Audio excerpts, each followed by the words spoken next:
Are we live? Are we audio live? Did we do it? Robert's out. I'm out of here. Okay. No, I'm gonna. It says that we have one person. Okay, we don't look so excited, Robert. Okay, I think we're good this time. All right. Are we audio live too? Yeah. Hello, YouTubers. Thank you What's for up? being so patient. We had some technical difficulties. Imagine that. I will take the blame for them, all of them. Getting set up, ready to go. Robert is on camera. Robert is now returning. All right. Hi, so returning. I'm Danny. we are here, ready to rock and roll with Disc Golf Answerman. As you can see, we have Danny. Eric McCabe is out on assignment. Danny's going to help us with answering a few questions, and he has some specific form questions that he's going to delve into. We're delving. We'll get that. And the hot take is also going to be brought by Danny, and this one's going to be a good one. Because So it's something nobody agrees with me on, and I'm okay with that. Jeremy says Danny Converse Jr. Oh, yeah. I mean, Ron Oh, Ron wears it much better than I do, not going to lie. He's got a little bit of a floppier brim, too. I think in general, right? Not as big, not as I've sombrero-esque. never commented on other people's brims before. No. I've never studied other people's. I'm just kidding. All right, so we're going to let a few of you roll in. Let's see. What did I do? What was the last weekend? Oh, Did you move into your house last week? no, I'd been in a week already. That was 2 weeks That ago. was 2 weeks. I had a friend over from Oklahoma, and we visited Little Sweden, Lindsborg, Kansas. If you guys don't know about that, here near Emporium, it's about an hour, 30 minutes away. It's a little town where they have it all dressed up. I'm not sure the exact history or the exact origin of why it's Little Sweden, but Right. the downtown is dressed up to look like Sweden in the colors and the design, the architecture. A lot of the shops were closed, but some were open. It was really cool. But the visitor center has all kinds of Sweden stuff. It was really neat to see the different things you could cook that I had recognized from being over in Sweden a couple Did it times. actually feel like Sweden from when you've been there? Is the feeling at all similar or no? Like architecture, stuff like that? I mean, it was like a novelty look, Okay. not like look like Sweden, but like novelty look to Sweden. I mean, a lot of the signs had the Swedish language underneath and stuff like that. So, but it being almost 100 degrees, no, it did not feel like No, I Sweden bet at all. not. Certainly It's not the toasty times that there. we I visited don't know. Sweden. I mean, obviously the ground, the terrain and stuff, the atmosphere is going to be different. But Right. Yeah. So it was fun. It was a neat little thing. We went to a coffee shop and shopped around. So that's basically what I did all week. Oh, I got to grill for the first time. That was so good. What did you guys do over the weekend? Shay and I went and got a rocker for our nursery. Nice. Yep. Exciting. These are as exciting as our Saturdays get. is it cushy, like a soft rocker, or is it Yeah. more like a hard rocker? No. Also, You walked shut right up. into that. Also, shut up. Is it like a pop rocker, country rocker? That's interesting. Both y'all can shut up. You can put spikes on it. It's a punk rocker. It was great for our family. We enjoyed a Saturday in Wichita. Yeah, that's mostly what we did. Wonderful. What did you see, though? Remember you told me the Oh, story? yeah. I was in the middle of talking. Actually, Shay was in the middle of talking. And we pulled up to a light, and I just grabbed her arm, and we looked to the left, and there was Torchies. It's not ready yet, but like it looked like the outside of a Right, Torchies. I right. mean, it looks pretty close to being ready to go, so we're excited. Very Nice. cool. What'd you do, Danny? It was very hot and rainy, so or at least for what I was awake for. Yeah. And so I didn't play any disc golf. I did a companion stream. So with all of the disc golf pro tour coverage going on, I also started like a just chatting stream, and then the idea was you'd have two windows open. You could watch the coverage. We kind of chatted about it and what discs we would throw, discuss, break down the course. It was a lot of fun. Very cool. Very cool. All right, so we'll talk a little bit more about this upcoming weekend because it's going to be super exciting news. Hopefully, a lot of you will be able to join us. But I think we're good to start the episode of Answer Man. Anthony, you ready to go?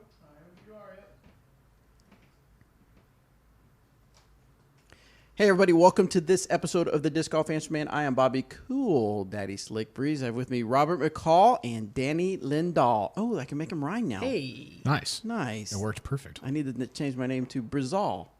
Please don't. No. Will not. No. All right. So yes, we have Danny in here. He's joining us while Eric McCabe is out on assignment, so he can help answer some disc golf questions. And we're going to have a whole lot of fun. I think we're just going to jump right into it. What do you guys think? Let's do it. Actually, no, we're not, because I forgot to pull up the questions. The questions. For those of you wondering, on the video about my hat, this is in honor of Big Germ and his absolute fire taste in fashion over the weekend. His fire taste. Fire, like it was good. His shirt, the second round. Okay. If I could find that, I would pay tens of dollars for it. Which literal is tens. Literal tens of dollars. It was an awesome shirt. And then round 3, he had a hat similar to this one, although a little bit less sombrero-like. Okay. A little bit narrower. I actually can't wear headphones while I'm wearing this hat, so I'm going to take it off now. But that's what the hat's for. It's in honor of Big Germ. And what's his the excellent meme I've taste seen in going fashion. around with Big Germ falling on his face? He'd had a pretty tough round. Yeah. He finished tied for 5th or something like that. And on the last hole at Idlewild, like it had just beaten him down. He laid out for a putt, and maybe like just outside the circle, and it just literally never had a chance. It was super low. So then he was just belly down on the ground, face down, and he said he laid there for like 40 seconds, which is understandable after Just playing a big Idlewild. sigh straight into the dirt. Yeah. Nice. All right. Well, I wasn't sure what was going Big on, but move. I know I'd seen that, and I thought it was kind of funny. All right. So we have a lot to talk about. The first thing I want to talk about real quick is AT&T. We're having the disc golf experience at AT&T Stadium. That's happening this Saturday, August 15th. So if you're listening to this before then, if you're in the Texas area, make sure you check that out. Go to Disc Golf Scene, search for AT&T Stadium. It's going to be really cool. It's the 4th year back to AT&T.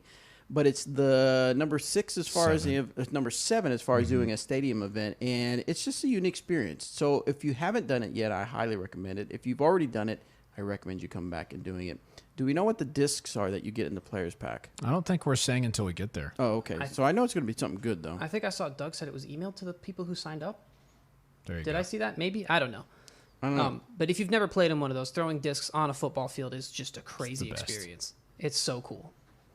Me and Anthony are taking off Thursday. We're going to Friday morning play a little bit of disc golf in the Texas area. Eric's going to meet us there as well, so we're going to play a little bit of disc golf and then help them put it together at 2 and then relax for the Friday evening and be ready for the craziness.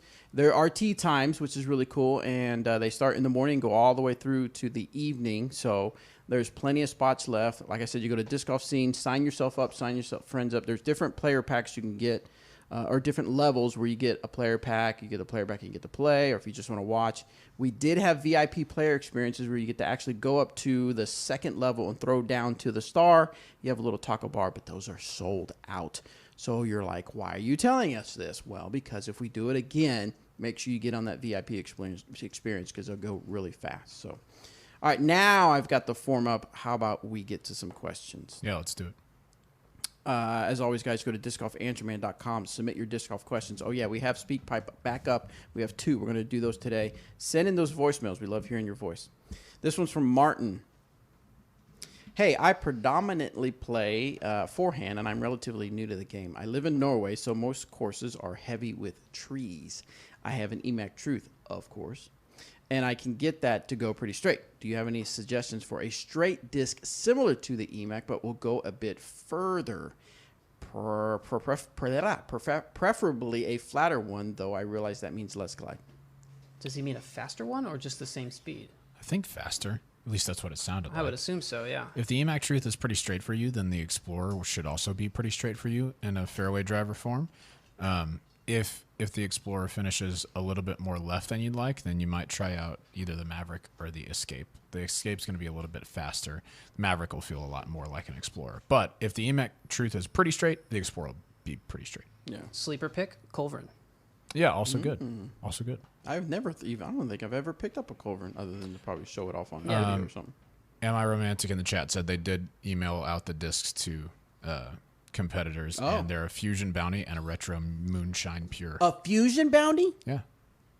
Those aren't even available for people to buy, people. No, they're just in Trilogy challenges They're right so now. bountiful.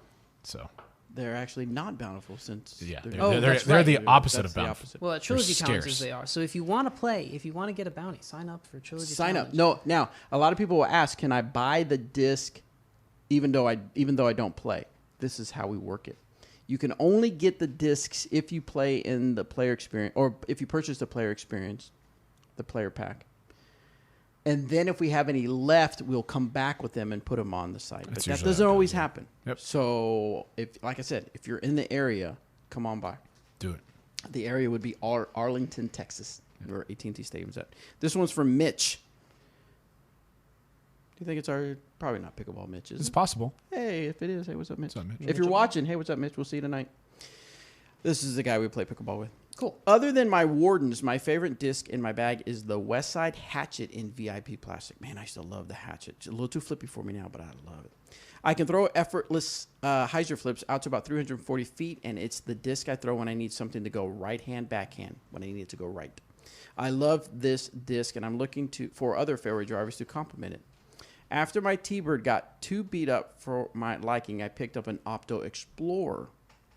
Since it's said to be similar to a T-Bird, I envision it to be a disc I'd have to beat in a bit to get a slightly understable flight. But even after a couple of months of playing in the woods, this disc seems way beefier than I had anticipated. I can get it to maybe 300 feet and doesn't seem like being in the air for very long. Did I get a weirdly overstable Explorer? Should I look into a lighter weight, different plastic? Should I consider an entirely different disc for the slightly understable slot? All thoughts and recommendations are welcome. It's fair. I mean, if you're... I think if you get a trailer park taco at Torchy's, you should get it trashy. Those are my all thoughts. Those are the thoughts. Okay. and they're accepted as per the question. If you're trying to get a disc that's slightly understable, until you really, really, really work in an Explorer, that's not going to fit the bill for you. I throw a Fusion Explorer that starts off a little bit straighter than the Opto ones that has now worked into a slight turn for me. But if you really like the Hatchet, I would say you should look into the Maverick. The Maverick is going to be more stable than the Hatchet. If you try a Maverick and it turns a little bit to the right too much for you, then you should try a Lucid X Maverick. Those are, for me, just really point and shoot, super duper straight. If you really want to hit it hard, it'll turn just a little bit, but for the most part, it's just a point and shoot fairway. I don't know what you think. See also Westside Disc Stag. Yeah, true. It's a little bit faster, I think, than the Maverick, maybe. So it's kind of in between the Maverick and the Hatchet, but it's just a little bit more stable, less turn, straighter fade. Yeah, it's good. All right, this one is on Lucid X or Moonshine Trespass. Okay. I'm newer to Trilogy plastics, and I love my Trespasses so much that I bag 3 of them. I sometimes have 3 of them, too.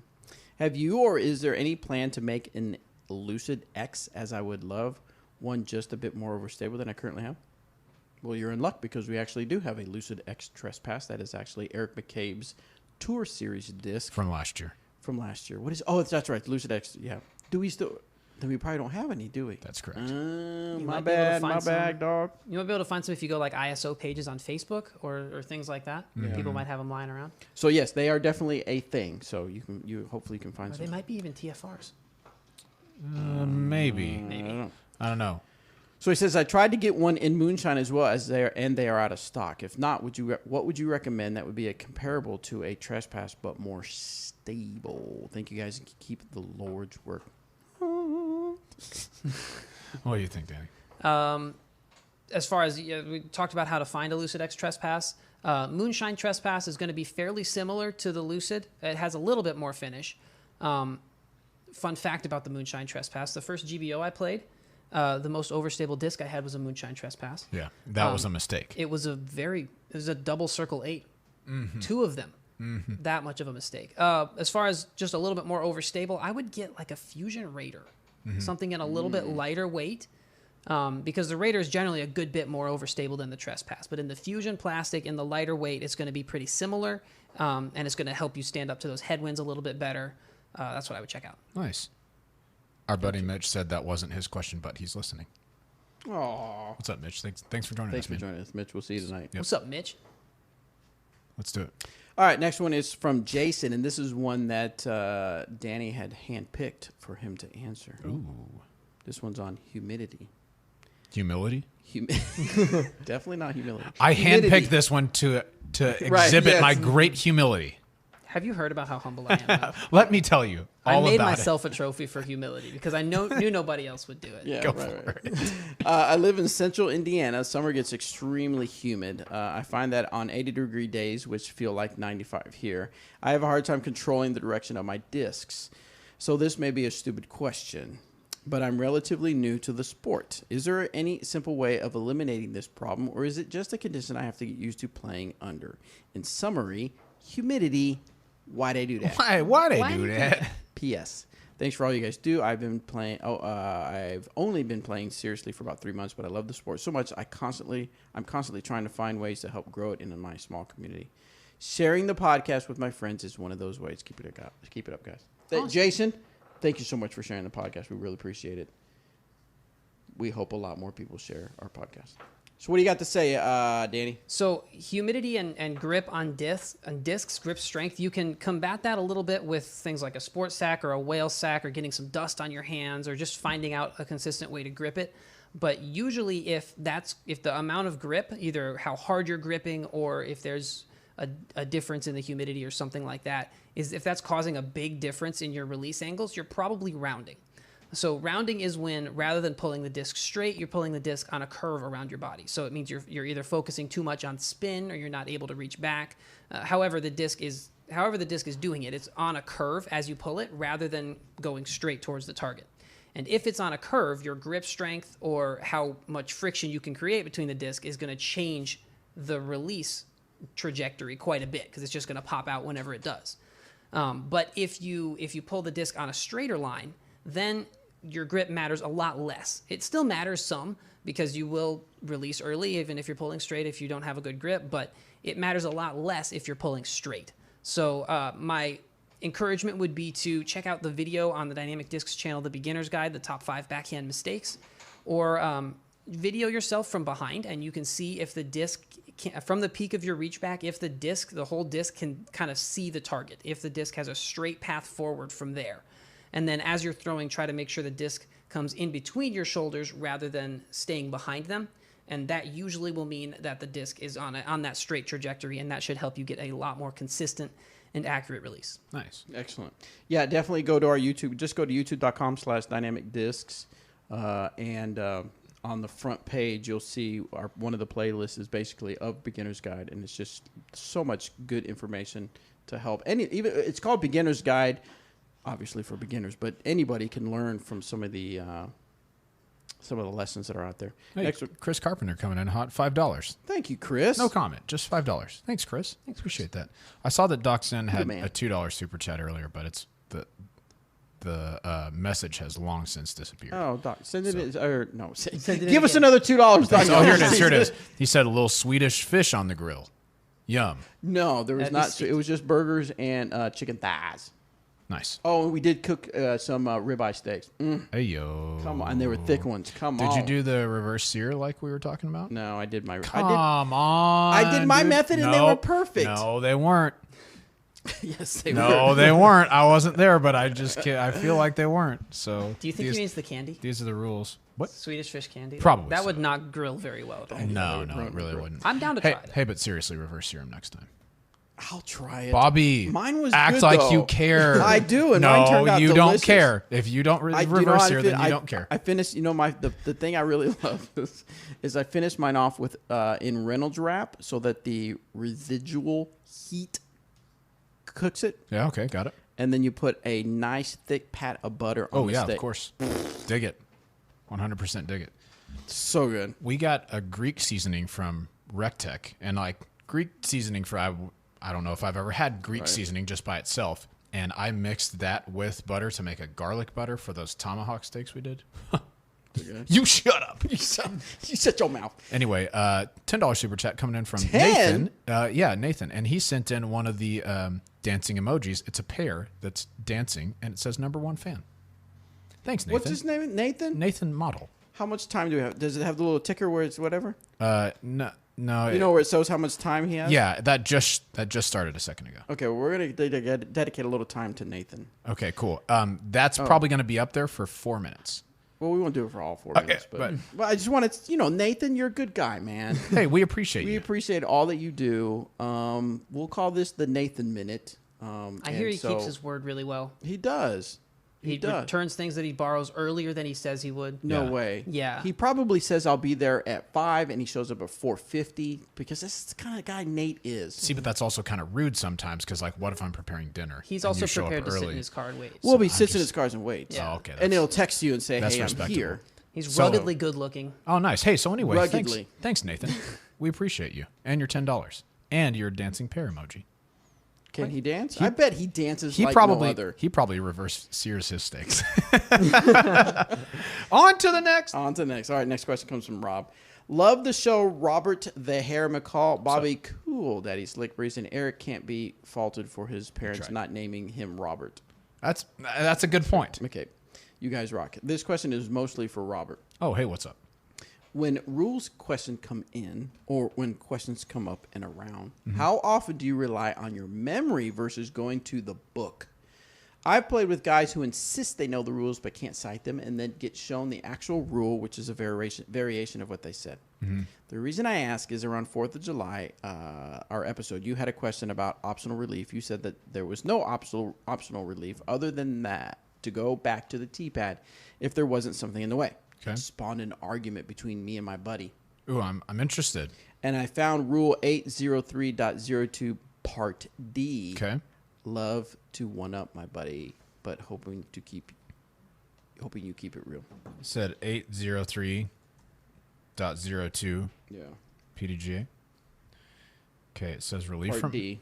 Okay, relief from obstacles. It says a player may elect at any time to take optional relief by declaring their intention to the group. The line may be relocated, but may then be relocated by marking a new lie, which is farther from the target and is on the line of play. One penalty throw is added to the player's score. Okay, so when I don't remember this exact conversation, but I would assume right now what I was thinking was that optional relief in some people's mind means no stroke, right? That you just get to back up and throw. Yeah, at any time you can just say back on the line of target, on the line of play, but adding a penalty stroke. When I hear optional relief, to me it sounds like, oh, I just get to move back for free. And so if I worded that incorrectly or kind of just overlooked that, I apologize. But a lot of questions, especially from casual players and even sometimes tournament players, like, oh, I'm in this bush and I can't really get a good shot out there. I get optional relief, right? Well, no, you can, but at the cost of a stroke. I would have to assume that's what we were talking about at that time. What if I'm inside the circle, but I really like jump putting? Good idea. Worth it to go ahead and take the penalty stroke and jump putt. Yeah, move farther out, add 2 strokes to my score, but Yeah, good idea. I get to jump putt, which is fun. Really good idea. Actually, it is in fact not a good idea. No. So anyway, if recommended. that answers your question, I hope that was helpful. When I hear people ask about optional relief, I'm assuming they mean for free. That is not a free relief. It costs you a stroke. Gotcha. All right, next one comes from Derek. Hey, Disc Golf Anchorman crew, I've been playing a little over a year now and have made the decision to go all Trilogy. Awesome. This is mostly because I love the show and want to support you guys. Also because I've had schoolboy crush on Paige Shue. Please don't tell Grady or my wife. Well, hopefully, Derek, your wife isn't watching. Fortunately, she's married, and so are you. I already have a good deal of Trilogy discs, but we'll start phasing out the other brands in my bag. My best putting putter is a Discraft X Banger, Okay, yeah. which is a beaded neutral putter in a super soft plastic. Right. What do you recommend in the Trilogy lineup to replace this? Okay. So the Banger, in general, is a little bit more on the overstable side. I wonder if yours is so worked in that it's really straight. But if you're looking for something that feels exactly the same as the Banger, you won't find it outside of that because it has that groove. Is it a banger or a banger GT? Oh, sorry. If it's a Banger, then that's a pretty easy one. Yeah, it's like I Maiden assume Judge. I'm assuming all kinds of things today. I assume when people say Banger, they mean Banger GT. So the GT part of banger means that there's this ridge around the top. Groove top. It's like a groove where you fit your thumb in. That's most of the bangers that I've seen, to be fair. Yes, but if it's not one of those, then a Soft Judge is a great putter for you. You might also try something like a Soft Crown, just for a different feel. Yeah, Maiden is, if I remember correct, it's been a long time since I've thrown a banger, but I believe the Maiden's a little bit more shallow than the banger is.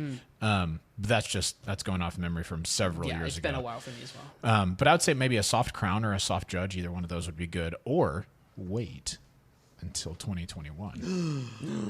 And then maybe you will see a disc from us that you like and you would be interested in trying. I don't want to wait. This Maybe. Maybe not. Oh. But also maybe. All right.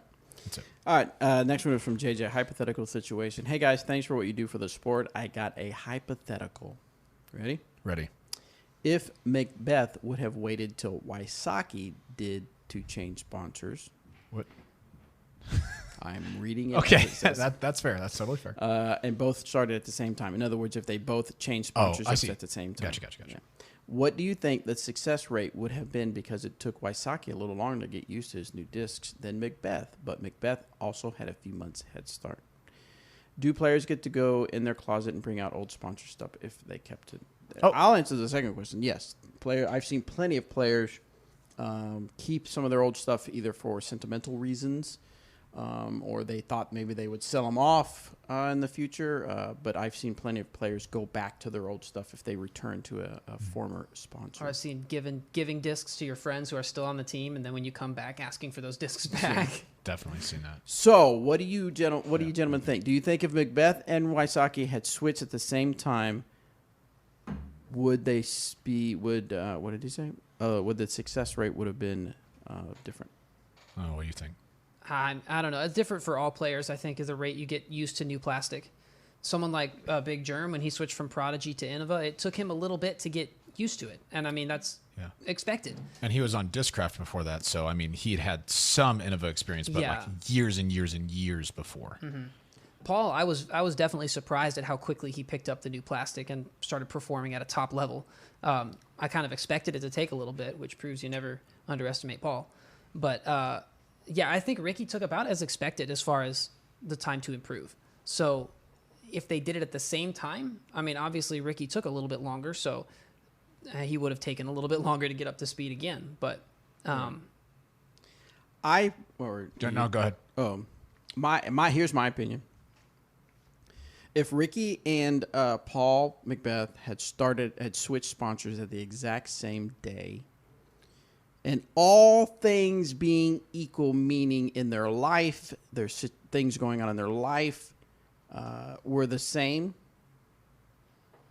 I believe Paul would still have a better success rate. Yeah, why is that? I believe that... Because you're a homer and Ricky used to be sponsored by us, so you don't like him anymore? Yeah, right, no. We got a comment about that when we were doing power rankings, that because Ricky used to be sponsored by us, that we don't think he's that good. It has nothing to do with it. Guys, which I know, yeah. Get real. Okay, go ahead. I say get over it. Get over Come yourself. on. I think that apples to apples, Paul Macbeth is a better disc golfer than Ricky.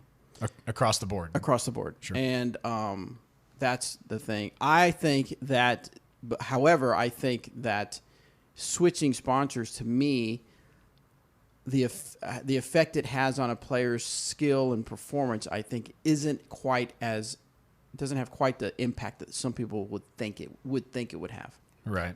I'll say I have a hot take around this that I've been thinking about trying to figure out kind of exactly how to say it. But I think there's a skill in disc golf that goes beyond just being a good player, and it's being able to adapt to what you've got. And there are some people who do it better than others. I think Paul made the transition from his Innova discs over to Discraft super duper well and very quickly, and started playing great. Pretty much right out of the gate. Yeah. So I think that's a skill that he has that some others really have, and it has to have something to do with their understanding of like the intricacies of each disc, and probably not trying to fill exact gaps in their bag like they used to have. Instead of doing that, learning the good things about the discs that they currently have and how to make those work instead. I don't know. I'm gonna flesh out that hot take, and we'll have it sometime. That's an interesting thing you bring up, because now it sort of changes my answer just a bit, because it would be dependent on the actual person, which is kind of like a duh. Yeah, of course it depends on the person. But the example that I think in my head is that Eagle McMahon. That guy knows discs from the one time I was hanging out with the group of them. A lot of times you see Eric and Tina and Calvin and Eagle hanging out, whatever. But you hand Eagle a disc from us, and he feels it and knows what it is. And so I could see how you're saying that someone who understands the intricacies of a disc and understands, this feels like this should fly like this, could adapt and learn his disc much faster. Someone doesn't have that same type of understanding. But I got to imagine these guys that feel these and touch these discs for hours upon hours get really good at it. Well, they also have the luxury at that level of, if they were to switch sponsors, Eagle could just say, send me one of everything. I'll try it. Like he doesn't have to go off a feel like in a store and say, and he'll have the time to dedicate that. Absolutely. Absolutely. So I think it's an acquired skill that some people have more than others. And it's one that we don't talk about much because those huge sponsor moves are usually during an off season. So you've got plenty of time. Can I do a mini soapbox about changing sponsors or changing discs? Yeah. So did you donate $10? I did not. Can I take another minute out of You Nathan's? can borrow Nate's. Okay. Minute, yep. Thank you, Nathan. So ruggedly handsome. Okay. See, that's what's so good about Nate. Come on. He gives away his time. I hear a lot of people say that they're switching brands from one company to another, or for whatever purpose, they're trying to change what discs are in their bag.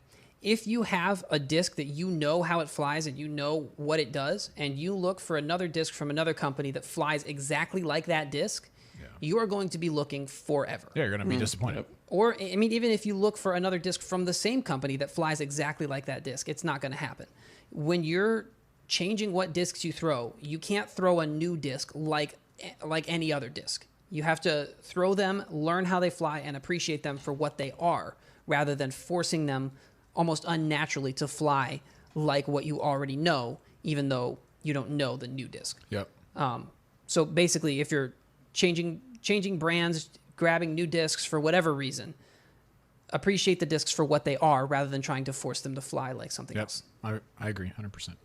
Get out of your soapbox. I like you, Raider, for who you are and what you are designed to do. I will not have you do anything else. For I know what. No, is that what you mean? I appreciate. I think Yeah. so. Okay, Nate's time's up. Ryan says, hey, I really appreciate the last answer I got from you guys. The Judge has made a great addition to my bag. Fits right between my Rhino and my brand new Tour Series Pure. Cool. In chameleon plastic, which is Heyo. so dope. But my question this week is as follows. Oh, wow. He sets it up for me. Is there any way to get a Trilogy Challenge player pack if I cannot play an event? Aren't any in my area. The nearest one is 200 miles away. I also work a full-time job with off hours, which makes traveling difficult. Much love to Gampian. Say 20 miles away? 200, I'm sorry. Oh, I was like, Yeah. yo, that's pretty reasonable to travel to. So unfortunately, or just, I don't know if I use the word unfortunately, but no, you are not able to buy Trilogy Challenge player packs. What did I do? No, not you. Oh, Not you. You're not able to buy Trilogy Challenge player packs from us unless you participate in a Trilogy Challenge.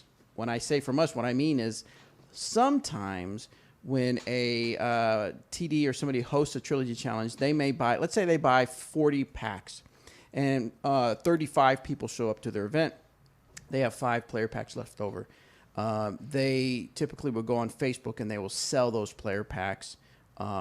Or I don't think they do it on eBay, but they have the option of selling those. Yeah. Sometimes they break them apart and use them as part of prizes and stuff like that. So that's one way. Now, that's probably your best option. That's at probably this point. your best option at this point. The Trilogy Challenge disc won't be available from us until after they're all done, which is, what'd you say? October. October. And then that's if we have any left, as Right. far as the Trilogy Challenge stamped. Obviously, eventually after that, we'll start releasing them in stock stamp. But probably not in 2020, more than likely. That's a good point. Yep. Your best bet might be to find someone who played in a Trilogy Challenge and maybe Beat 'em up. Oh. For example, I really liked the bounty from the Trilogy Challenge, but I didn't really need the SPZ3 or the crown that from the event that I played. So I ended up giving them to people that I saw at the course who didn't have as many discs. Yeah. So if you find someone who doesn't want those discs, they might be selling them or giving them away, or who knows. Yeah. All right, next one is from Jacob. Disc golfers talk a lot about beating in discs to different stabilities and carrying multiples of the same disc that are beat into different stabilities. Mm-hmm. For example, Eric Oakley with his plethora of felons, or any Innova player with their armory of destroyers. I'm wondering if, because this is such a in-demand thing, if companies ever look at artificial ways of beating in disc to sell them at different stabilities. For example, Dynamic Disc selling a pre-beaten enforcer so it would fly more understable. Is this possible? Is this stupid? I don't know. Just curious. Tell me what you think. Also, I picked up an Opto Explorer because you guys won't shut up about them, but now I understand the hype is warranted. Such a good disc. That's why we don't shut up about certain discs, because we really like them. Yeah, we don't like them all. So do pre-beaten discs, the immediate thing that jumps to my mind is the used disc section. That's basically what it is. It is a beaten in disc, and for some reason or other, the person that brought it in, it's probably too beat in for them. It doesn't fly like they want it to fly, or they're wanting to try new things or whatever. But that's your best bet to get a pre-beaten in disc, is to look for the used disc section. Who does that's basically all Played Again Sports is, right? Used bunch of used discs. Yeah, it's a bunch of used discs. The bonus is the more beat in they are, the cheaper they are. This is true. So I don't think companies selling beat-in discs is a good idea, because I think that the reason that we like beat-in discs isn't necessarily because they're beat-in, but by virtue of having a beat-in disc, you've thrown that disc a lot and you know how it flies really well. You've seen it as it goes through its different stages of wear. You've thrown it well, you've thrown it poorly, you've gone on picnics and long car drives together. You've developed a relationship with that disc. I was kidding. So you know how it flies, and that's why it flies so well for you, rather than by virtue of it just being beat in. Any disc that you know as well as you know that beat in disc you're going to be able to throw well. I'm with you on that. all right, next one comes from Justin. Okay, we often talk about bag minimization. However, what if multiple disc molds feel very similar in one hand? To me, the EMAC Truth, Gatekeeper, and Verdict all feel incredibly similar in my hand. Of course, I know to the professionals that these molds likely feel very different. If they feel the same way to me, would it be wrong to count them as only one mold? Naturally, they all have different flight characteristics, but is that any different than keeping different plastic variations in varying degrees of wear? Okay. What? I think I understand what's being asked, but like that's kind of a weird. You're putting a unnecessary limitation on your bag by saying, "Is it okay for me to count these 3 discs as one mold?" Well, no, but why is that important? I mean, I get that you're trying to minimize the molds in your bag. I understand that, and use different discs at different stages of wear. But by definition, you're not doing that when you're doing what you're doing. That's a suggestion that people make. I wouldn't say it is like the way to build a bag. You do not have to have 3 of every disc in different wear stages. If you like the Verdict and you like the EMAC Truth and you like the Gatekeeper, carry them. Use them for what they work well for. We designed the Verdict and EMAC Truth specifically to feel similar in your hands, so that you could just choose the right stability for yourself and then go. But if you're worried about bag minimization or mold minimalization, that it's not worth counting them as one mold in order to do that. Just throw what feels comfortable to you. Do you realize how much clout you get on the internet, though, for saying you throw 4 molds in your bag and that's it? Ooh, yeah. No matter how good you are at disc Internet golf, points. you get points for having fewer molds. So a slight. All I'm telling you right now is I guarantee I carry more molds than you. I just carry 1. But They're all just beat up Raiders. Oh, nice. Putting with them as well. Good for you. So you should consider a different putter. No, Anyway, I'm go good. ahead. I like jump putting, so I just take a stroke. So a slight Clarification. correction Oh, okay. to what you said. The Truth and the Verdict. Actually, the Verdict was going to be the Truth.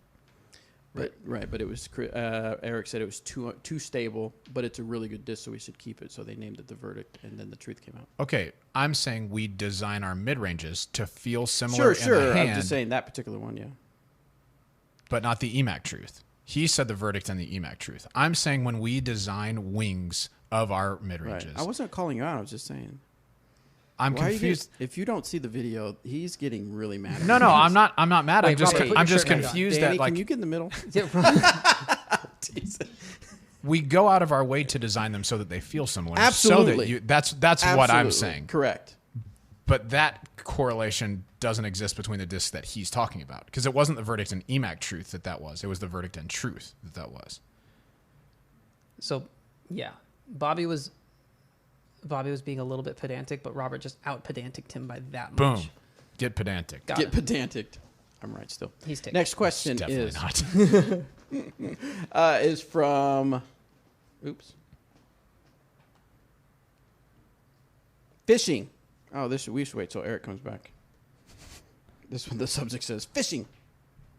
This one is from Kirby. Hey guys, been listening to the show for some time now, and I'm a big fan. I consider myself a solid in-betweener. I'm a 958 rated player who plays above my rating regularly. Dope. And below my rating somewhat regularly as well. I've been playing in an open for over a year, and I'm looking at as a non-am by many of the local players. Oh, Okay. I'm looked at, yeah. I have committed to playing tournaments regularly as I started managing our local shop, Chain Bangers. I'm very active on social as well. Is this a question? Or with all of this being said, what else can I do to get a sponsorship from one of the big companies? Nice. Just say it sounds like a resume. Sorry, Kirby. I think a sponsorship would really take me to the next level. Okay, so I don't mean to laugh at you, Kirby.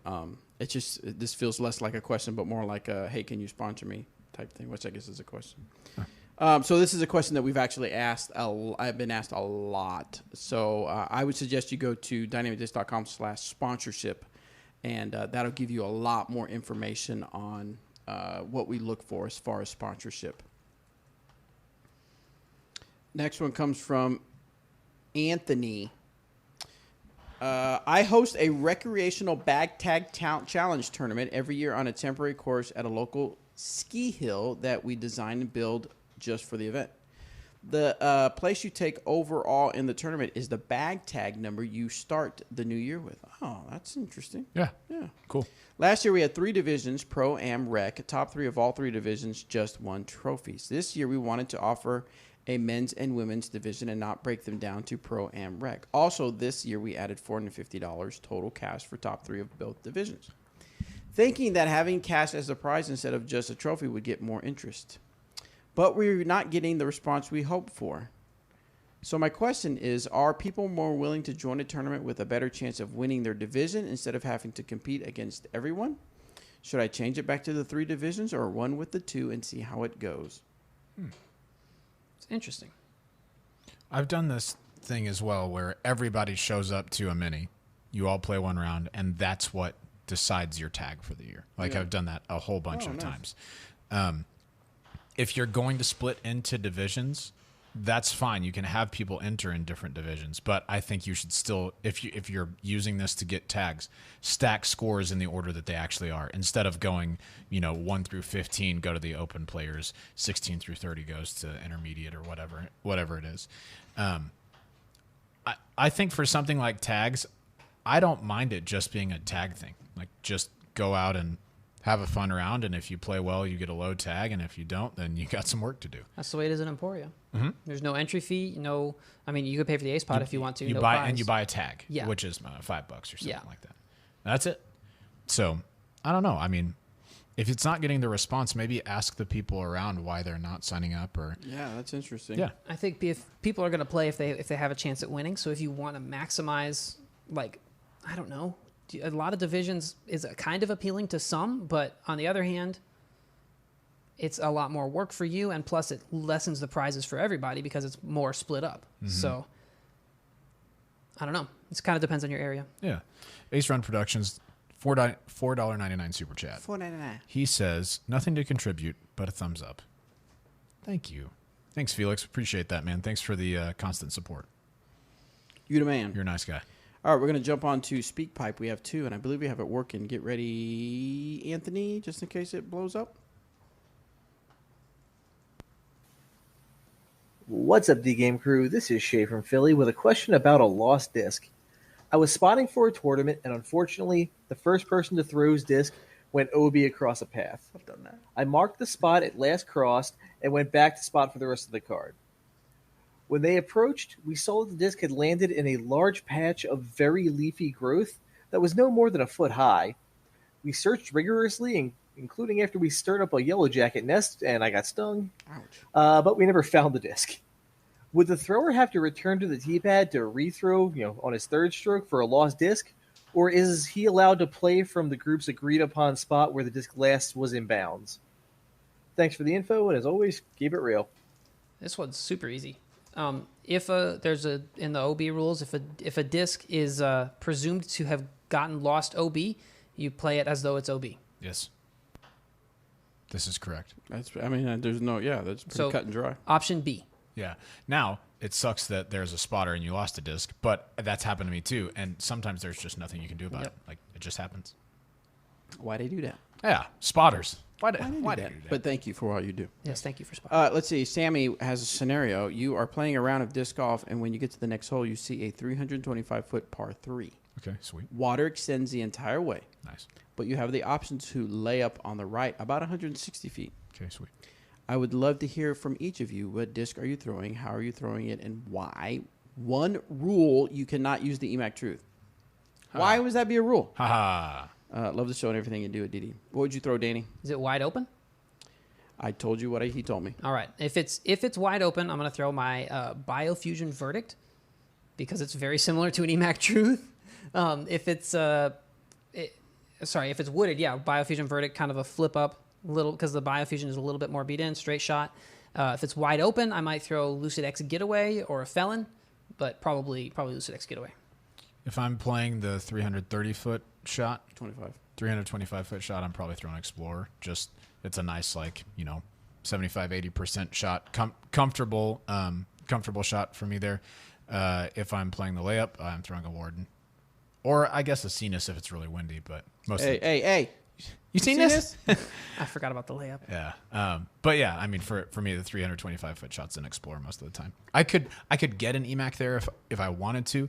And if it's downwind, then definitely that. But I don't, especially if it's an island or there's OB all around, I don't want to have to push it if I don't have to. A comfortable shot's easier for me. I could beat up the rock if I wanted to. Is that right? Yeah. I would throw. You've been watching the Titan games? Yeah. Oh, that's so good. I love Titan games. What was the farthest thing I threw on there? Is this right for you? It was the Vandal, right? I think, yeah. Yeah. Did I throw the Vandal at least 325? Do you remember, Anthony? At least what? 325? Yeah, I think you got it 3. Let me look it up and I'll message it to you. Okay, so I would throw the Vandal, the 325 and I wouldn't. Okay, so here's how I would do it. My only thing wouldn't be. I mean, I would aim a little bit, but I would say my thing is get it over the water. Yes. I like that. Even if it goes past the, obviously, well, it depends. What did he say? It's not an island, is it? He just said water extends the entire way. Hopefully there's not water behind it, and I just throw it as hard as I can to make sure it gets over. Yeah, there's no shame in just blasting it long on those holes if there's water short. But then you have a comebacker. Yeah, but be safe, and then you can decide if you want to run it or not instead of Plus, it's an ace coming run. up short. Yeah, true. To finish the question, the layup, I would throw my Blend Justice. Yes. Little flickeroo. Yes. Okay, Anthony said, I only threw it 293. Oh my gosh. So what would you use to lay up? 160 feet around to the right. I'm not trying to be mean. I'm actually wondering. No, 160 round to the right. Deputy, right? Yeah, deputy would be good. What would you use? You said Cenis to lay up. I'm just finishing the question. Actually, the Warden. question said or. It didn't say and the or. layup. Oh. I'm just an overachiever. It said you had you have the option. I mean, I whatever. answered it first. It's not a big deal. I'm just kidding. Teacher's pet over here. Yeah. Yeah. You get a cookie. Oh, dude, they have cookies for that? Wait, I want cookies. I want cookies. Let's see. Whoa, that's a long question. Let's save that for another time. This one's from. Let's do the other speak pipe while I look for this question. Here we go. What's up, Disc Golf Audio fam? Quick question about tournaments and some light snacking. If you wanted to go out in a tournament and chew on some sunflower seeds, do you think that would be acceptable, or would that bother too many people and kind of ruin the course? The only reason I'm asking is because I know obviously in baseball you're allowed to do sunflower seeds, and I think some people still do tobacco and stuff. Not that I support that, but do you guys think that would be a reasonable thing to allow pros to do, or even just regular tournaments? I'm only asking because it turns out I really like snacking on sunflower seeds while I'm playing, and I think it actually makes me do better because I'm a little calmer. Yeah, I'd be really appreciate if you shed your insight on it. I'm just curious what you guys think. The pros should be able to do it. Side note, I just got rained out of my disc golf round. My bag is soaked. I am soaked, and I played horribly. So I'm really thinking about just throwing my bag in the trash compactor and pick up a new hobby like basket weaving or something like that. So if you guys have any recommendations Pickleball. for some resources for that, let me know. Mountain biking or pickleball? Thank you so much. You guys are awesome. Keep doing what you're doing, and keep it really, really real. Dang. Really, really real? Really real. Okay, then don't throw away your disc golf bag because, like, it's probably you spent some money on it. One of my friends just sold his bag like halfway through a round. Just like, I'm out of here, bagging discs. I'm done, yep. Nice. Goofy. Okay, so, oh man, now I've lost. Oh, sunflower seeds. Just to be super safe, it'd probably be worthwhile for you to just carry like an extra bottle and spit the seeds or spit the shells in there. I don't think that shells would be like too intrusive on a disc golf course because it's so wide open. But if you're on the green and every single green there's just like, I don't know, 40 little shells around, that can get annoying after a while. So I would just, it's kind of like one of those pack it in, pack it out type situations. On a wooded course, I think it'd be less of a big deal. Sure. Regardless, I think, yeah, that's the play. As far as, okay, real quick question. What is your go-to snack when you're on the disc golf course? What do you put in your bag? I'll take, if I have access to peanut butter pretzels, then that's it. Oh, nice. But if not, then you can find like a granola bar almost anywhere. That's what I take out there most of the time. Nice.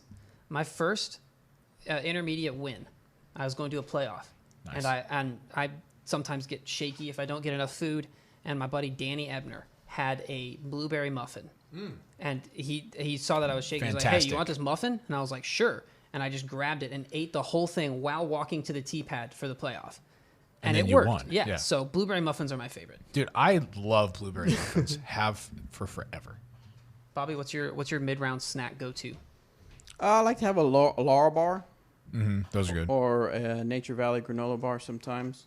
Or those, gosh, what are they, Belvita? Oh, yeah. The blueberry little cookies. biscuit type crackers, yeah. Those are so good. For sure. The Nature Valley are nice because you don't have to clean up the crumbs. Why not? Okay, I guess you do. But like if you're in the house or something like that, the crumbs get everywhere. Yes. Because it would be littering if you left the crumbs. The birds love those. Imagine it's the literally. It's Literally? literally Is it? littering. Are granola bar crumbs littering? Or Because I helping thought the about with wildlife? the sunflower question, because you were like you said, bring a bottle because technically you are literally littering if you spit out your sunflower seeds. Yeah. My mom used to send me on the back porch to eat Nature Valley granola bars. Go clean them up. Because of the crumbs? Yeah. Caribou said in the winter, I will drink Dr. Pepper when I play because I'm not dying of heat. Okay, first of all, Caribou, welcome. You are a person after my own heart. And second, it doesn't matter how hot or cold it is, I'll drink Dr. Pepper on the course. I'm drinking Dr. Pepper right now. It's prescription. It is prescription. I've seen it from the doctor. That's Got empty. him. That's Wow. empty. And you drink it at 3 and 5, 3 and 7. No, 3 10, 2, and 4. 10, 2, and 4. That's what it was. That's the old thing. Yeah. Yeah, that's it. That's it. Okay. Last question, and this one is a Danny pick. This one's from Justin. Brace of foot ankle stiffness. Hey, Disc Golf Fans fam. I've been experiencing pain in my brace ankle lately. I've been making some tweaks to my form. I'm working on a longer reach back, better reach back timing, and accelerating more. I realize it's hard to offer advice without seeing me throw, but I was hoping you could think of potential causes and what I can do to reduce the pain. Thank you so much.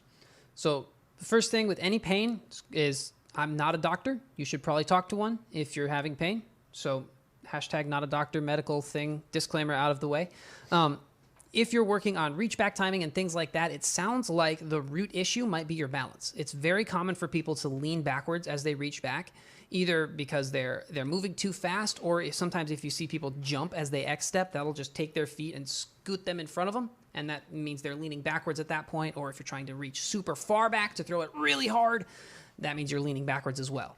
And what doing that does is it basically means that normally your feet should hit the ground about a little wider than shoulder width apart. But if you're tilted backwards, then your left foot is on the ground, but you continue to move forward, and you end up taking a bigger step just by virtue of being tilted backwards. And so if you're struggling with that, it sounds like you're not balanced, you're not staying vertical, and you're leaning backwards, taking too big of a step, and that can put a little bit of extra torque on your ankles. So my advice is to try and stay as vertical as possible, because if you think about something vertical, it's going to rotate a lot faster than something that's leaning over to the side, because then you don't have to lean backwards and then come up and over to throw. You can just stay vertical, and you'll rotate a lot more efficiently. In the chat, Justin says, "This is my question. It's more stiffness than pain." But More I think stiffness. that it probably still stands. Same sort of deal. Yeah. He said, "I also just got my first ace with an Erica Stinchcomb Maiden." Oh, sick. Nice. Nice. If you're looking for drills to do, I would check out CBAS22's Swivel Stairs drill. It's where you walk down stairs sideways while kind of reaching back and rotating forwards, and it really helps you get the feel of staying over your feet because you can't lean backwards and also walk down the stairs. Or you could try the one-leg drill, which gives you the feel for what your right leg should be doing and rotating over your front foot and clearing your hip. Yes. We good? Yes. All right. Thank you so much, guys, for sending your questions to the Disc Golf Answer Man Show. Make sure you check out trilogychallenge.com. We didn't talk much about it, but they are still happening. So find one in your area, or you still have time to organize and run one in your area as well to help raise funds for your course, for your organization, or just for yourself. It's a lot easier with UDisc. Yes, UDisc now we have set up with UDisc where you can actually put your scores in on UDisc. Live much scoring. easier for the TD, and then of course much cooler for all the players, so you can keep that whole social distancing thing in effect. Yeah. Also, make sure you, if you want to sign up for text messages from myself and some touring players, send a text DGAM to 620-312-3225. That'll put you in our group for Disc Golf Answer Man. There's another group I created as well that I'm going to start pushing out a bunch of stuff to, is just send me, even if you've already signed up, just text me hashtag new releases. And that'll automatically put you in a group to where if I start sending some pictures out of new release stuff, you'll get kind of updates there. Yeah, and don't be afraid to join the squad while you're at it. Yep. dynamicdisc.com/squad. You can find information about submitting challenges or completing challenges so that you can get rewards like discounts to the online store, free discs, discounts that you can share with your friends, all sorts of stuff like that. So dynamicdiscs.com/squad. I think I said dynamic discs. dynamicdiscs.com/squad. Check it out. Also, one last thing, guys. Make sure you rate and review us on iTunes. 5 stars, please. How do you look at the... You can't look at the things anymore. You can. It's just annoying to get to. Is it? Because I've tried mid-show and not done well. Like, I'll find it later, but not instantly. I was going to read a few, but not But now. think about this. Just do the 5 stars. Just do the 5 stars. Rate, review us on iTunes. We really appreciate it. I feel like I haven't been doing my role as EMAC and recommending the EMAC Truth enough. Yeah. So sure. in honor of EMAC, pick yourself up an EMAC Truth. Yeah, thanks. Or 5. There you go. Also a getaway. Thank you very much. We'll see you guys in the next Disc Golf Answer Man. Okay, bye. All right, YouTubers, stay with us for the hot takes. This one is coming from Danny Lindahl, not Robert McCall. Yeah. This is one that nobody agrees with, but I stand behind it. Yes, things are going to get messy here. I've got to get that back support thing. Sitting up so straight this whole time sucks. You just stand. I should. Can we make this a standing table? No. Dang it. You can stand, though. Nice. Danny Or got a standing desk. I won't quite be out of frame. Robert, just do the whole show kneeling. I have a kneeling chair. Have you ever used one of those? No. They're not bad. A kneeling chair? Yeah, it's like the seat is at an angle, Oh, yeah. and you put your weight on your knees on another pad here. Huh. And so it effectively just forces you to sit up. Doesn't have a backrest, but by virtue of like the angle of your hips and where your weight is, it helps you. I don't think that would be comfortable. That sounds terrible. It's not good as a 100% of the time chair, but as an alternative to a regular chair to kind of mix it up. I don't like it. If I'm sitting down, I want to sit down. You don't like certain cheeses, so there you go. Well, you don't. What is it? Double. I like lots of cheeses. Yeah, but Double- there's certain ones you don't. Yeah, double I don't sear really your like goat steaks. cheese that much. You don't like goat cheese? I didn't know that was one of the ones. I made a salad so super. I have no idea simple. what they're talking about this whole time. You take lettuce. Reverse. Okay. You Yeah. cook it really slow, like you smoke it for a couple of we're talking about hours, reverse so that searing it now. gets all of the smoke and flavor. Then you turn it up super hot, and then just hear pss, pss, and then you're Got ready, you. and it's fantastic. So I made a salad with some arugula, and then you chopped it up, and then you put some goat cheese, Okay. and then you put some candied walnuts, Okay. and then you put some raspberry vinaigrette. See, but I'm not really a big fan of goat cheese, and if I'm going to do a vinaigrette, I don't really like it to be a fruity one, personally. That's just where I'm at. It's my life. Get somewhere else. No, I don't. Oh. I don't want to. I like where I'm at. Do you like feta? Yeah, feta's good. I don't really like blue cheese. No, I don't like blue cheese. I'm with you on that one. Yeah. I don't like blue cheese exclusively because most of the time, actually every time that I've accidentally tried it, I thought it was ranch. Yeah, that's true. It might be fine on its Oh, own, yeah. It but hits when you I'm like, when you're expecting something else. ranch. Hits in the wrong. Don't get me wrong, I love ranch. All right, let's get ready for the hot takes. Okay. I do really like Gouda, Don. Are you ready, Anthony? Am I talking or no? Yeah, we want your opinion. Yeah, what the heck, Anthony? Do we need to turn his mute on? Turn his mute He's on. four. Turn off his mute. Hey, give us a quick mic check. Hello. There we go. Yeah, good. All right, we got everybody on. Here we go. You recording, you said?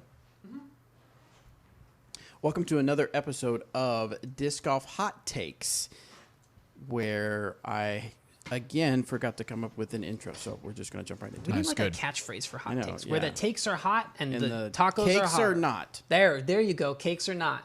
No, I mean, sometimes I like my cake warmed up. Ice cream Yeah. cake. You That's ever had a good exclusively what bunt we eat cake here. that's warm? specifically hot cakes. I mean, come on. I mean, selling called like hot wild cake. cakes. That's I true. mean, They're come on. called hot cakes, right? Let's keep workshopping that. Okay. Disc Golf Hot Takes were French toast. There we go. We did it. You're welcome. Put it on a T-shirt. We nailed it. Clip it and ship it. All right, so we have on here, Danny was filling in for Eric McCabe on the Disc Golf Answer Man show, so he's going to take the hot take for this week, and I am so ready for him to be in the hot seat on the hot take. This is kind of a personal vendetta with Danny, so let's go. This is something I'm that ready. I firmly believe, but I think majority of people don't. First off, I'd like to say I love Jomez. I appreciate everything that they do. They do a fantastic job. They put in the hours, and their Already product pissed off is a lot of people amazing. because they know what you're going to say. They hate Jomez. I think, okay, if you've watched Jomez in the past, Jomez at the beginning of this year or last year at any point, their videos were roughly 30 to 35 minutes long. And that was about right because then I could watch those videos and then be caught up in time for the live stream the next day. And I feel like I didn't have to skip anything. It gave the commentary plenty of time to talk about everything. It didn't feel rushed, but it didn't feel sluggish either. That was the ideal pace for round coverage. Since the DD Open, since coming back from the pandemic, the Jomez videos have been usually around 42 to 45 minutes long, which is an extra 8 to 12 minutes. And it doesn't sound like a lot, but across 3 rounds of a tournament, 8 to 12 minutes per round ends up with, or per 9 holes. So that's like 15 to 20 minutes, ends up adding up to a lot more time, and it makes it harder to watch the coverage in order to catch up in time to be on pace with the live coverage. And so I think that the older way that Jomez has done their coverage in the past is better than their current way, just because part of the idea of having post-round coverage is that it's a condensed format. It's shorter, it's faster to watch than live, and a lot of people use it, like myself, as a way to catch up before the live, and I don't necessarily want to take an extra few hours for an event just to watch the coverage. Quick math. This would not be an extra few hours per event. It feels like it. Right, but Well, if it feels that way, then it must be You true. can't Yeah, argue right. with feelings. Okay, an hour. An extra hour. As I know from being married. Anyway, moving on. Whoa! Wait, what? Wait. Okay, I'm just semantics kidding. aside. I'm just Semantics kidding, I'm aside. just About kidding. an hour. Yeah, for sure. But split out over days. You're probably not watching all 3 rounds. And then on after same watching day. the entire Disc Golf Pro Tour, he's wasted almost Oh my half his goodness. life. Imagine. There's a lot of Pro Tour events this year, Bobby. Okay, this is not an argument about. Actually, it is Well, about okay. time. Okay, it is about time, yes. Yeah. But the purpose of the argument is, what is a better product for viewing? Is it better to have the longer format? What do you gain from that? And is it worth the extra time that is required to watch it? Because obviously there's extra things in there, extra footage. What does that provide more value than the time that it takes both to produce and for the viewer to watch? I like it personally. You like what? I like the longer format, but when it started happening, I wasn't like, "Oh, this is longer and therefore better." I just thought, they're showing more of the player on the tee. They're showing more of what's happening right before the shot is thrown. And so for me, it gives the coverage a little bit of breathing room, which I prefer. The problem for me is that I'm going to probably watch the round no matter what, whether it's 25 minutes or 40 minutes. So I'm probably a bad case study on this, but at the same time, like, I don't know. I think the viewer that pays attention to Jomez videos and they're the hardcore disc golf fans, right? They're the people who are keeping up with players. They have favorite players. They have stories that they're following. I like the thought that they can kind of develop characters with just a little bit more time with the extra shots that they have. I definitely think that's a majority opinion, is most people watch all of Jomez. They watch start to, I would bet their like viewership traditionally on YouTube, as far as the percentage of videos that people watch, as far as watch time versus views, is usually about 50%. And I would say probably Jomez is more than that. How much do you think it is? I don't know off the top of my head. I don't have How much would you guess? 75 on average, just because there's lots of people who will tune out early, but most people who watch, a quarter of the video are going to watch all of it. I'm betting it's more than 65, which is, that's like, getting whatever. Regardless, the point is that a lot of people watch all of the videos, so that's a good point. So here's my opinion. I understand what you're saying, Danny. I don't necessarily agree with you, only to the point of what they've done is they've changed the product they were putting out. Mm-hmm. In other words, for a while when I was creating tournament coverage, it would be like 40, 45-minute rounds, right? And then Jomez came along, and I don't know if they purposely, I didn't pay that much attention to see if it was purposely, but they put out a product that gave you a very much condensed version of the tournament, right? And now all of a sudden they are giving you a different product, not as quite as condensed. So I can empathize with you and say, okay, I get it, Danny. You're upset because you had a product. This is what you enjoyed. You enjoyed this flavor of Coke, and all of a sudden they've changed the flavor of Coke on you, which is what happened. They had Coke, then they had new Coke. They had Coke, and then they changed the formula, ticked off a lot of people, called it new Coke. Then people were like, wait, we want the old formula, and they brought back Coke Classic, right? So in that vein, I get what you're saying, and I would agree with you on that. Is it a better product overall? I think the newer one is a better product overall because they're transitioning, I believe, and this is me just making a guessing at it. There's a fancier word for it. Speculation. Thank you. Is that they are trying to tell more of the story rather than just giving you the shots. And by telling you the story, they need the emotions of the players. And so if you can identify with the story of the players, I would imagine we're going to start seeing little vignettes of the players so that we learn even more about the players, so you become more vested in that player and you either root for them or you hate them in the coverage. That's my 2 cents. I think I agree with a lot of what Robert said, but I think Danny has a point where looking at my viewer of Jomez experience before, there'd be around and I'd go watch the front nine, click watch the back nine. Awesome. But now it's like usually I'll watch it in the morning, the next morning as I'm getting ready for work or whatever. Usually I'll watch the nine and then I have to go to work. And then I come home and I watch the back nine at lunch because there's just, when it's however much longer, I don't have the time to do it all in one sitting.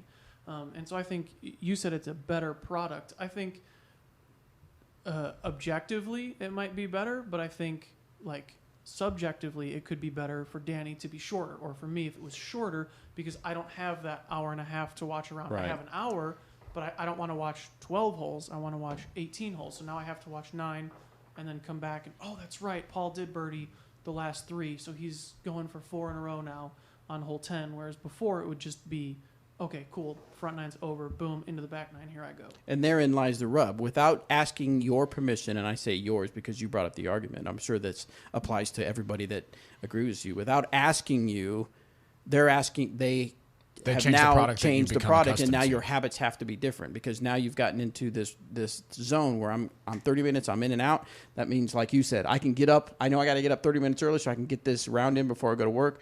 Well, now you got to get up 45 minutes earlier. I think That's my thing is now you got to get up 45 minutes earlier. Or I watch it on lunch. Or watch it on lunch or something like that. So the way the old format, the way they used to do it was roughly you could watch both of them in an hour. Right. It would be a little bit over that, but roughly an hour. And then Doc says a super chat, $2 super chat. Thanks, Doc. He says 44 minutes for when it gets on TV, an hour with ads. That's for 9 holes. So mentally, this is not necessarily literally, but mentally it goes from being an hour for both the front 9 and the back 9, roughly, to being roughly an hour per 9. And I think that's like a big hurdle.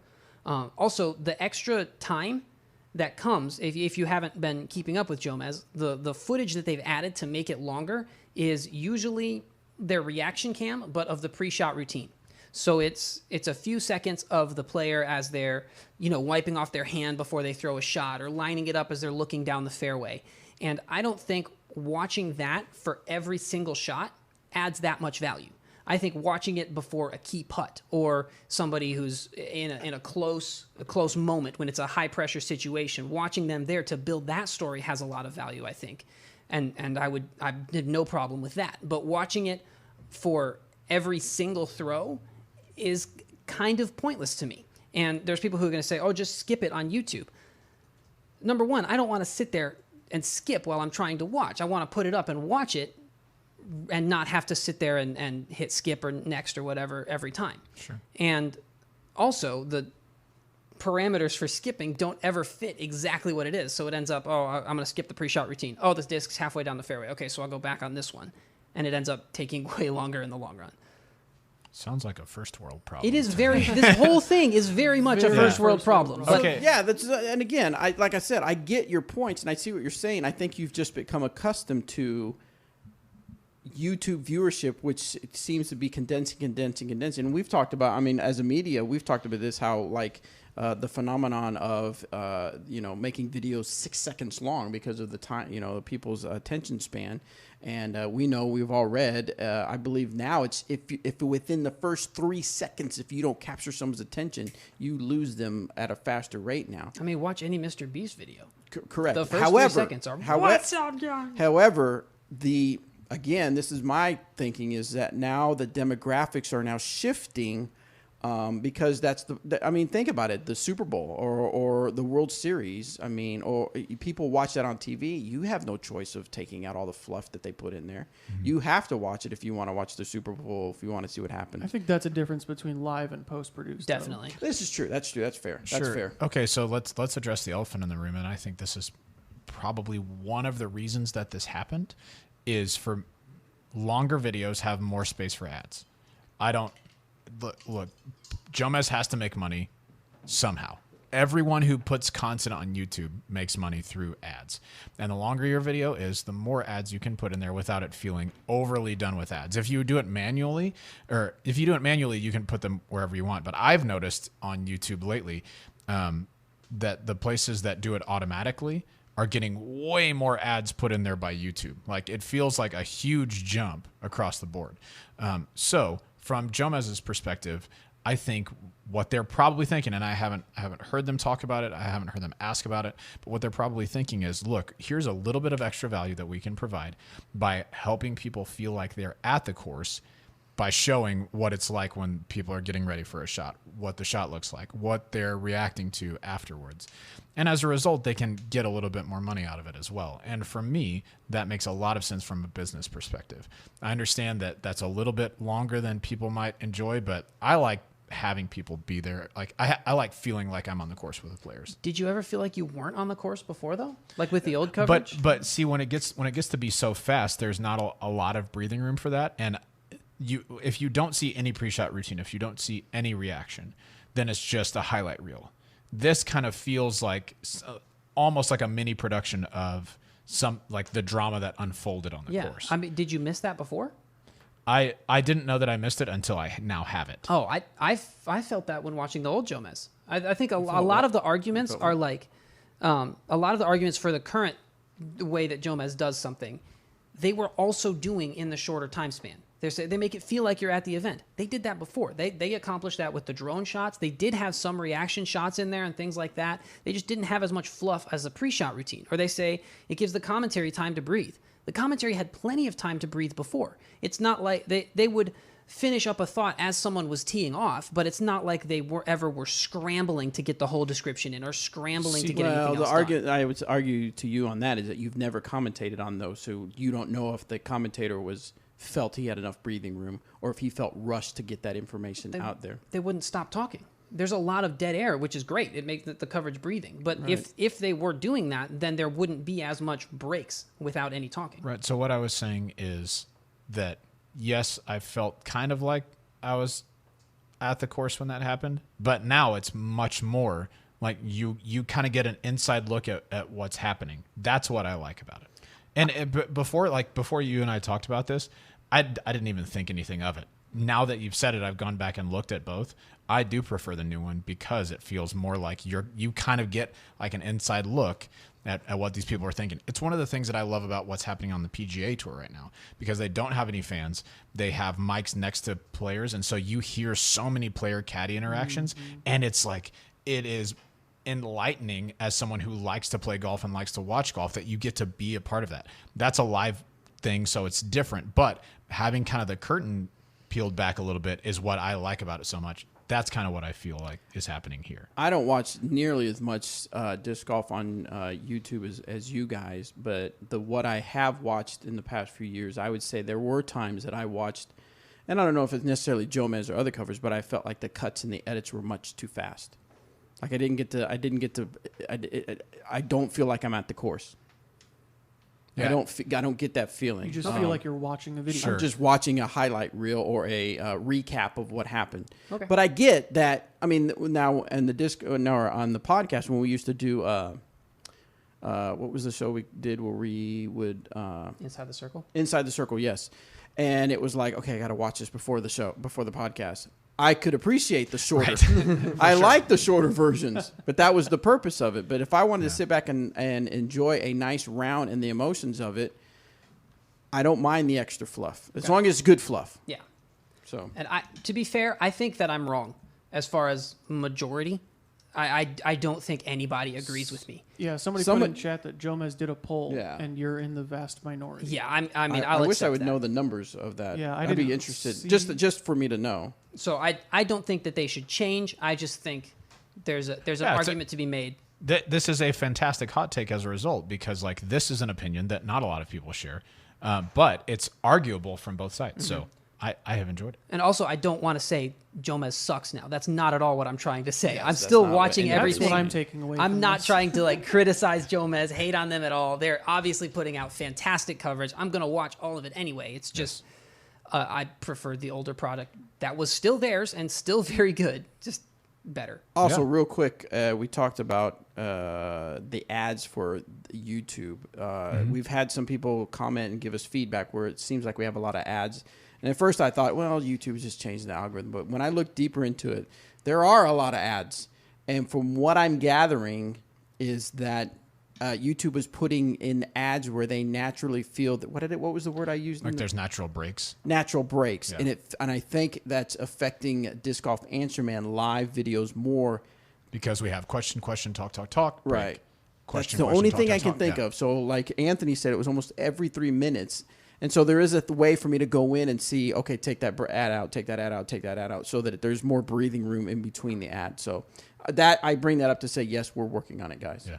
I found the poll that Jomez put out. Yeah.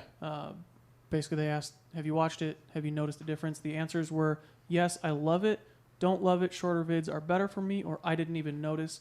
25% said I didn't even notice. 12% said don't love it, shorter videos are better, and 63% said that they loved it. All right. Basically, 2 out of 3. Interesting. All right, this hot take was definitely not at all how I feel. I think Jomez is perfect in literally every way. Yeah, so that's traditional. Please don't flame me for saying that Jomez is not everything that we don't deserve in disc golf. Yeah, they're great. best. Right. Thank you for joining us on Disc Golf Hot Takes, where you take nothing personal at all. All right, here we go. Disc Golf Hot Takes. Thank you guys so much for tuning in. That was a good one, though. It's a good discussion for sure. Yeah. Very good discussion. And yeah, we'll see you guys in the next. I'll get that word out pretty soon. Well, probably just the next one. Okay. But hopefully the next. Next one. Disc Golf Hot Take. Thanks, YouTube. Okay, bye.